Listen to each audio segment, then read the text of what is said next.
Salut! Welcome to KJ and Tony Move to France. In today's video, we're going to be talking about what people experience when they move abroad, or even if they go abroad for an extended period of time, like exchange students, and that's homesickness. I feel that we are very qualified to discuss this topic. At least I am extremely qualified to discuss this topic because I personally experienced homesickness. It was a major factor in our move abroad, especially in our decision to return to the US. And of course, you were impacted by that decision as well. Sure. So today we're talking about 3 major factors to be aware of that often contribute to homesickness, tips on how you can move through the experience of homesickness, and also how my experience with homesickness and our decision to return to the US impacted our relationship. Okay, are you ready? I'm ready. Are you ready? I'm ready. All right. All right, let's go.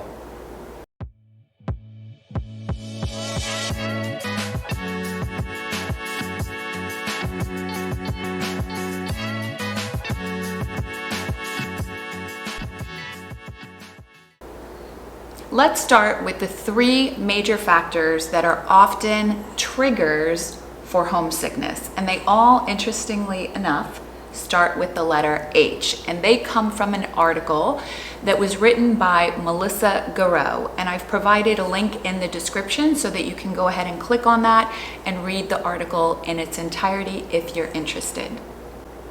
Number one is health. And this is something that I definitely experienced and contributed toward my homesickness. I experienced a very severe stomach virus, and whether it's a stomach virus or a personal injury, a major health issue is often something that will lead people to wanting to return home for safety, for comfort.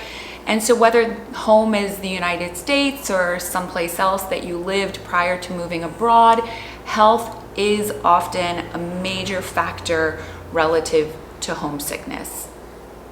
Number 2 are holidays. And if you're feeling nostalgic about being home with your family and your family's not here, that can be tough too. For us, this was the first Christmas that we didn't spend with our 3 sons. Mm-hmm. Our oldest son was with his son back home in Florida. Our middle son was in Idaho. And of course, our youngest son was with us. But holidays can do that, and I know that affected you too. Yeah, that was the first Christmas and New Year's that we were not with all 3 of the boys and our grandson. So it was definitely something that I felt during that time.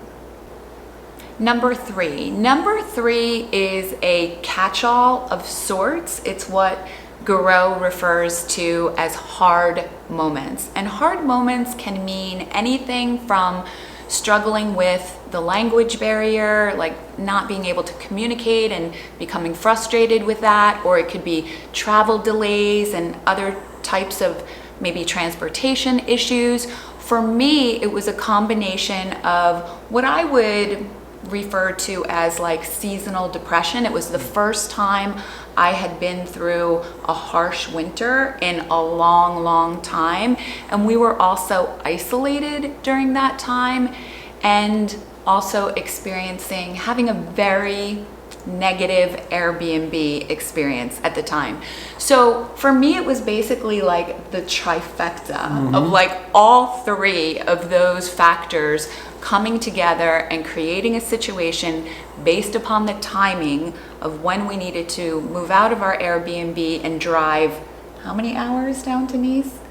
9.5. 9.5 hours down to Nice, and there was no way I was going to be able to make that. And I just felt really strongly in that moment that I needed to be home. I needed to be in a place where I felt some sense of safety, security, and stability. So I chose to return home, but you don't have to choose to return home. That, I think, ours was definitely extenuating circumstances of a whole lot of things coming together. But if you're just experiencing one of those or even maybe a couple of those, there are ways, there are tips that we can give you that will help you move through that experience. So maybe you don't do what we did and return home, even though I think in the end, it's really been the best decision for us, because now we're able to recalibrate, we're able to approach it in a totally different way that is going to be better for us in the long run. So let's go ahead and move on to those tips. Number one is expect to be homesick. Push into your uncomfortableness.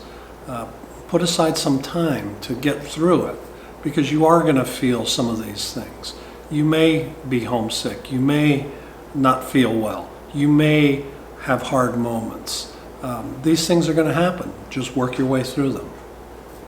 Tip number two. Number two is to stay in touch with family and friends, but yet a bit of a warning, don't stay in too much contact. So calling your loved ones, your parents or siblings or friends that you left behind wherever you moved from, calling them every single day might actually increase your homesickness. So definitely stay in touch on a regular basis, but just not too much. Number three is meet new people. Befriend them. Get to know them well. I used to go to the same coffee shop every day, and I met the owner and became friendly with him. He was English speaking. I got to know him. He helped me get to know my way around. And even when you got sick, he gave me information of where to go for a clinic and that sort of thing. Mm-hmm. So meet new people. The fourth one is to personalize where you're staying. We weren't able to do that so much because we were moving from place to place. Plus there was 3 of us in a small area, and it would be very hard for us to personalize that. And that's one of the things that we're doing differently next time, is we're choosing where we're going to live as a home base, so to speak, and choosing to stay there long term rather than frequently moving around, so that we can bring some of our possessions and we can personalize it and make it feel more homey. Right. Tip number 5 is to seek professional support if you need it. And I'm not sure if you're aware, but Tony and I are therapists, and I in particular work for a company called BetterHelp. And not only is this company the best company that I have ever worked for, but it's really genius in its whole concept. And what it is an online platform for counseling, for therapy services. And you can join the platform and basically have access to thousands and thousands of counselors in all different areas of specialty. And I'm not sharing this with you because this company is sponsoring this video or anything like that. It's simply because I believe in the company. It's excellent. You can find a variety of different types of, depending upon where you live. I mean, I think that BetterHelp is in a lot of different countries, at least I know based upon my caseload. But there are other services out there as well where you can jump online and meet with a counselor, whether you're struggling with homesickness or anxiety or depression or any other issue. And again, there's thousands of counselors that you can choose from. Okay. So that's it for the 5 tips on how to move through homesickness. And now we move on to the juicy or maybe not so juicy topic of how my homesickness and decision to return to the US, which then ultimately led you to return to the US, how that has impacted our relationship. So do you want to go first, or do you want me to go first? You can go first. Okay. So when you're struggling with depression, which is something that I was absolutely struggling with, and what's interesting to me is that I had no idea that I was going to experience this level of homesickness, let alone homesickness at all. I mean, both of us were so convinced that we were going to go and it was going to be great, and I didn't even think about it. So I think that tip, that number 1 tip, is super important, to anticipate that you're most likely going to experience some level of homesickness, even though you didn't. Yeah, and I think part of the reason I didn't was because I had lived in different parts of the world and I had traveled a lot at work, so this was not something that unusual for me. Plus, I also think that the fact that your parents are no longer living, I mean, of course, our son and grandson are here in the US, but there weren't as many, maybe like family ties as there are with me. So I didn't anticipate it, I didn't expect it. And then when it started to happen sort of like slowly at first, but then when we moved to Versailles, it was like all of a sudden it just came on like that. And then you add to that the getting physically sick on top of already being mentally and emotionally sick. I was in a bad place. It was not, it just was not pretty. I don't know how else to describe it. I was very confused, just not knowing, if I even wanted to continue, anything basically. I just wanted to go home. And so our relationship at that point in time was even very uncertain. I didn't know how Tony was going to really respond to the fact that I just wanted to go home, and I didn't know, if I wanted to even go back to France, or I was just really in a bad place. So what I would like to share about that is how phenomenal you were in terms of your support and how you responded, because had you not responded the way you did, which was just like, I'll do whatever you want. If you don't want me to come back with you, I won't come back with you. If you want me to go to Nice, even though I don't want to go on to Nice, I want to be with you, I'll do whatever it is you want me to do.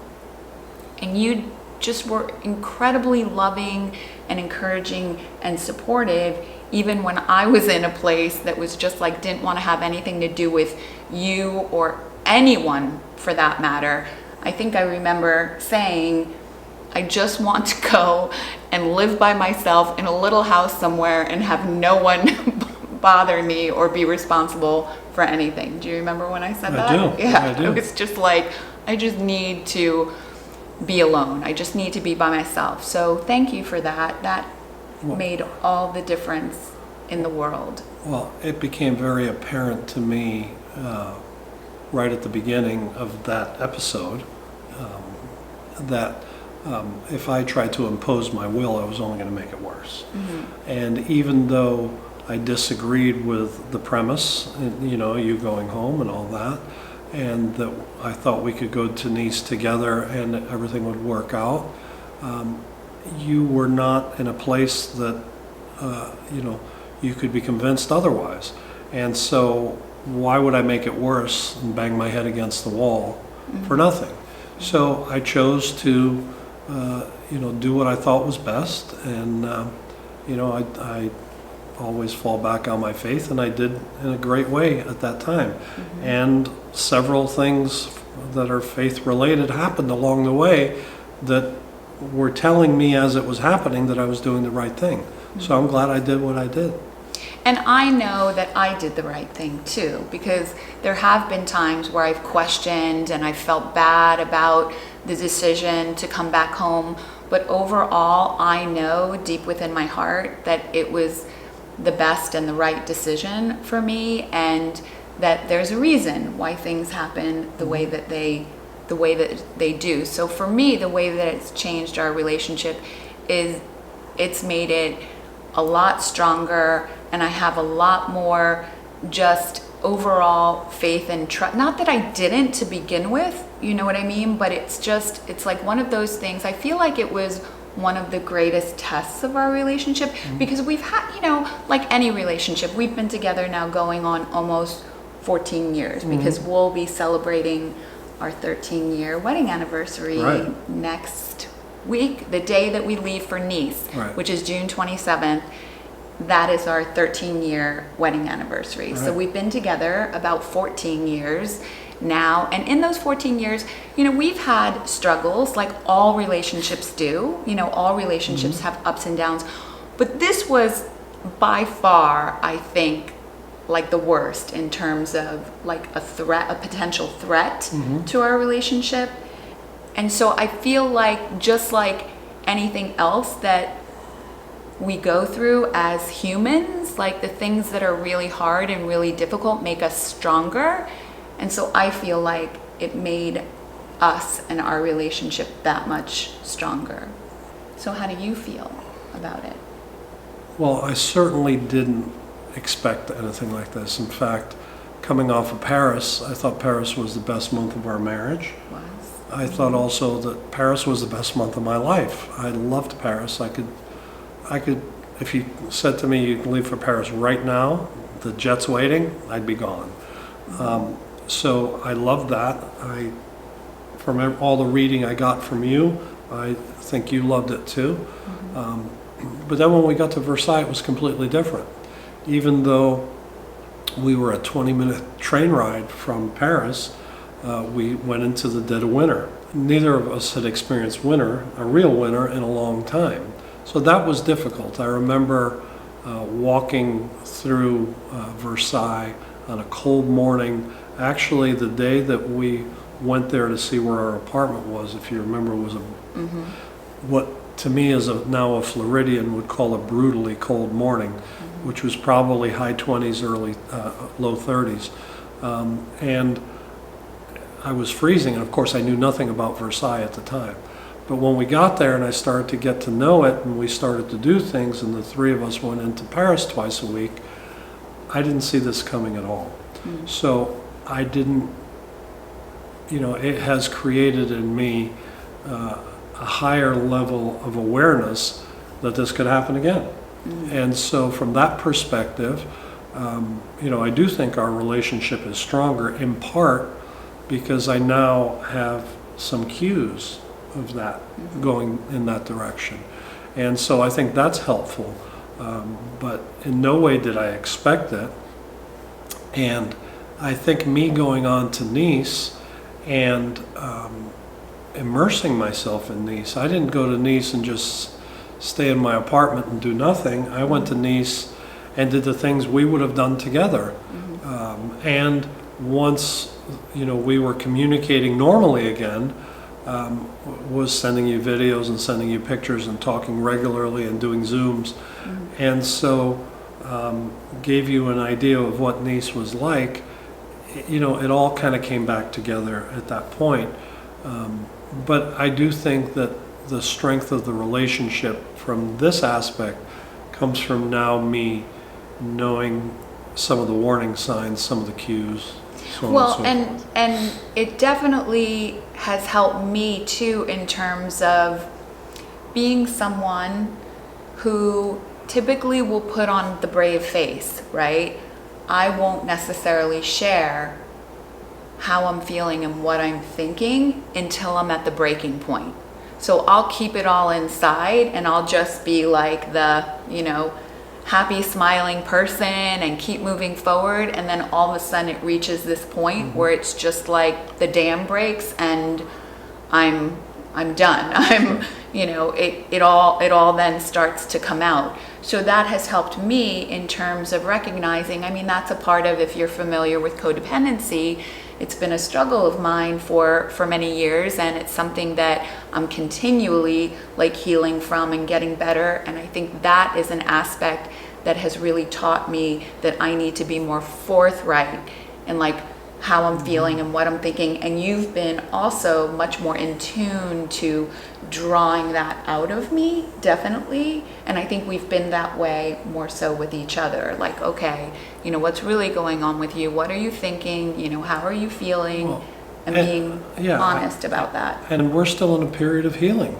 This only happened at the beginning of February, and we're in mid-June, and we're still not, I wouldn't say that we're 100% back to normal, and I'm not sure what normal is, and I'm not sure that that's where we want to be. Right. Because I think where you talk about the strengths, I think the strengths come from knowing each other a little bit better now.